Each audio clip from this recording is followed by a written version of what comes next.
For cancer patients, it's often tough to look past treatment at what else life could have in store. But tonight, we're introducing you to a Central Austin man to share his story of hope.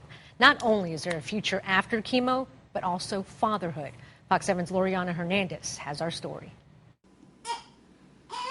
Sonny Johns never thought he would see this day when his son Dylan came into the world. I'm so excited. I've got a little boy. Not as a father. If you'd asked me 10 years ago if I was going to have a son today, I wouldn't think that. Nor as a cancer survivor. You know, I was scared to death.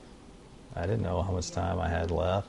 14 years ago, when Johns was diagnosed with testicular cancer, he thought his days were numbered. Well, at that time, you know, I didn't know if I was going to make it. 2 years later, cancer struck again. I had a tumor develop in my left lung, and she was beside me the whole way. Survival, not fatherhood, was the top of his list. I didn't have a whole lot of hope. But the kind act of a treatment center in Seattle that offered free sperm banking prompted him to bank his sperm, as you see in this video provided by the Texas Fertility Center, just in case before he started chemo. Why the urgency? Chemo can often lead to permanent sterility. We didn't have plans to get married at that time, so I was just kind of like, you know, you should just do it. You know, we should just do it. We don't know what's going to happen. So we just thought, yeah, it's a pretty good idea. Let's do it.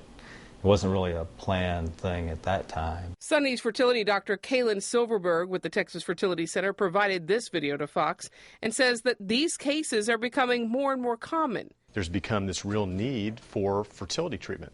Because in the old days, when people wouldn't survive cancer, there was really no reason to look at the other side of the disease and figure out what we're going to do to have a baby. Now, times have changed, and there is plenty of hope. 10 years ago, we said, oh my gosh, this is a horrible disease, good luck. Doctors now encourage cancer patients to look to the future and plan their family after they survive cancer. And that means freezing sperm, or in a woman's case, eggs. When we freeze sperm and eggs, we freeze them at 400 degrees below zero. And so they're in a state of suspended animation. They don't metabolize, they don't age. So realistically, we can keep them indefinitely. And Sonny took that to heart. He got married, then he and his wife Sammy waited more than a decade before even tapping into the 10 vials frozen and stored. We were both 42 when we decided to start trying to get pregnant. And we knew we had the sperm frozen. A little worried about it because it had been 13 years since we had frozen it, and we didn't know if it would be any good. The odds seemed stacked against them. Decade-old frozen sperm and a wife nearing the age of 43. Yet acupuncture, 3 vials of sperm, and an IUI, intrauterine insemination, did the job. It was unique in her circumstance to be able to get pregnant with just IUI instead of IVF. Oftentimes in these circumstances, when husbands have had testicular cancer, they end up needing to use IVF in order to successfully fertilize an egg. Now their message to others stricken with cancer?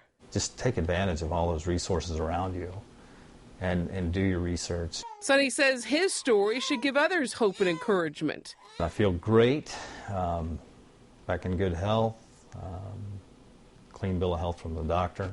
I'm thinking about that little guy. And that little guy will forever be thinking about him.